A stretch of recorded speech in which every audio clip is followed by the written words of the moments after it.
ama mapendekezo concerning the budget of local women ama mashinani women. Tunapata mostly sana wale wenye wako town always benefit, lakini wamama wa mashinani wamebaki hohehahe, hawana mtu wa kumsupport. So tunaomba serikali, wakati you are allocating the budget, mkifanya budget yenu, ongeza pesa kwa women empowerment ili ifikie the local mama hapo chini au pia wainuke. The second one, after kuongeza hiyo pesa kwa huyo mama, sisi wa mama ndio tunashikilia boma. Tunahitaji maji. Kwa budget yenu mnapo allocate, hakikisha maji imefikia huyo local mama. Isimgharimu muda mwingi anaenda kutafuta maji instead ya kuja kufanya biashara yake. Ya tatu, tuko na agenda. Munaona sana wamama wanauliwa, wanapigwa. So tunaomba wakati muna allocate the budget, ikuwe na sensitization kwa yule mama hapo chini. Ajue anapoona kuna danger, atajitetea aje kwa wale, ama atafikia aje usaidizi wake. Juu atatoka mbali, anakuja kufika, hajapata msaada. So tunataka sensitization juu wanaingia kwa watu wenye hawawasaidii. Anakuambia nitakupeleka mahali fulani ambapo hawezi saidika. Ukienda kwa ule mtu wa karibu, kama ni mwanaume amemtesa, huyu mwanaume anatoa pesa kidogo, mambo inanyamaziwa hapo katikati. Sasa tunataka budget iongeze kwa huyu mama apate haki yake. Generally, tunaomba serikali kwa budget yenu ongeza budget ya strengthen public finance management system for gender equality and women empowerment. Nitauliza swali about Safaricom privatization. Mimi kama mama huwa natumia Safaricom always. Sasa tukisikia sijui kama ni rumors ama iko, we don't know. The waziri ndio to elaborate. How are we sure kwamba wamama tunaotumia Safaricom ikikuwa privatized tutakuwa na ile access ya kupata pesa zetu hazitapotea? We want to be sure kwamba hiyo the company will continue kusaidia huyo mama, juu hiyo ndio tu njia moja ya make transaction mostly. Then ya mwisho kuna pipeline privatization pia. Sisi watu tunatumia pikipiki, tunatumia tuktuk. Wakati mnasema inakuwa ya kibinafsi, how are we sure kwamba ile ushuru haitapanda juu? Sisi tushindwe hata hiyo fare ya kufika, kama ni sokoni tuchukue mboga, ama tufike mahali penye tunasaidi tupeleke maoni yetu. Hayo ndio maswali yetu. Penina Biketi, bunge la mwananchi. Asanteni.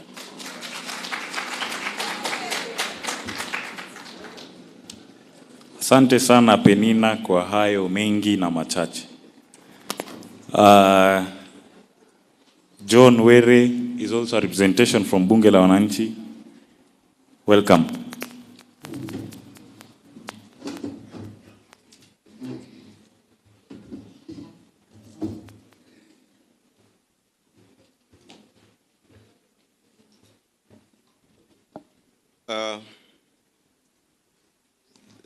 The Cabinet Secretary, Minister of Finance, His Excellency the Governor of Kakamega, and all guests who are present today, good morning.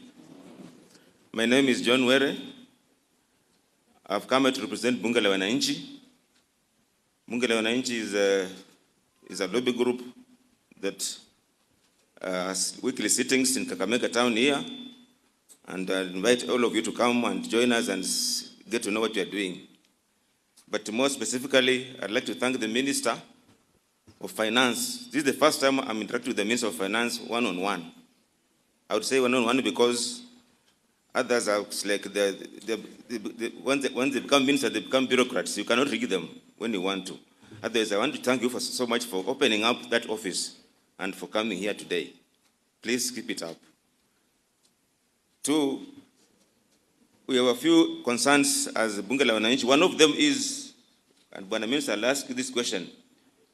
Why did you choose on Safaricom and Kenya Pipeline Company for privatization? Why not the others? Why the two only? Maybe you need to tell us why you zeroed down on the two. Then two, what are the safeguards in terms of, ring fencing the money that is going to be raised out of this process? How will you ensure that the money is safe? Is not, stolen, for lack of a better word, by the cartels of this country. We don't know where they operate from.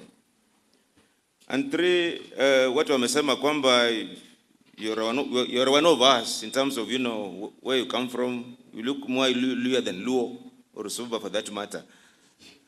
Now, if I may ask as I'm not a politician, but I'm just asking a question. In this privatization of Safaricom and Kenya Pipeline, is there anything for region? If I may ask, and when I talk of region, I mean you're also part of it. Tutapata nini kutoka hapo?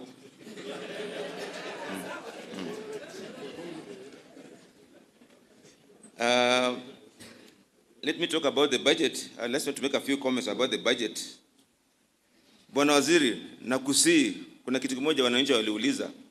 Why don't we consolidate these bursary funds into one so that they can benefit all wananchi equally instead of having different, you have maybe Nyota, CDF, and why don't you bring them together so that we run them as one, as a separate entity, so that all of us benefit from it? And then, Bwana Minister, there was a time you wanted to reduce, you're talking about reducing the allowances of members of parliament. I know you're no longer there. We as Bunge la Wananchi feel that, MPs are paid to do their work, oversight, legislation and all that. But you still pay them allowances for sitting in the parliament. What do you do with those allowances so that money can help us do these projects? That's just a request which I'm sure you can work on it. And then, kuna kitu ingine about, this e-government procurement.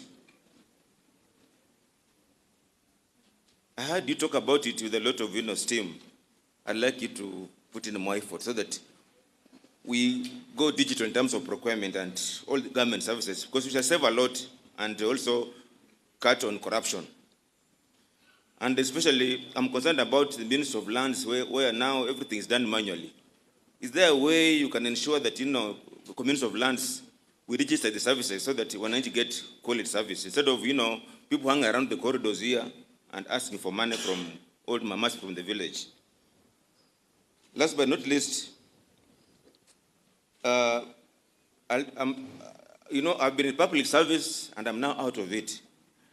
What I'm seeing now in the public service is different from what I used to see when I was there. And, Bwana Minister, you are very lucky that you have been in both places. You have been in public service, you have been a member of parliament, and now you are a cabinet minister. I'm sure you are seeing this ministry in a broader, space than you used to see it. Therefore, as an outsider, I feel and I believe that you are doing a good job because you are very open and articulate on issues pertaining to the running of the finance of this country. Because, as I said earlier, wewe ndio waziri wa kwanza to come on the ground and sit down with us. And I want you to go further. Ukipata nafasi, kuja ukaa na bunge la wananchi hapa. Na ukuja na governor tafadhali. Tuulize maswali na tupate majibu. Shall move faster. I think I don't want to. Lastly, there's this issue of Bunge la Wananchi. These groups, people think they're there for political purposes. Sisi, we are non-aligned in terms of politics. We are neither in government, we are neither in the opposition or in government. Please, we'd like you to come and engage us so that we see how best we can run this country. But I can tell you for free, you are in the right trajectory. Thank you so much. May God bless you.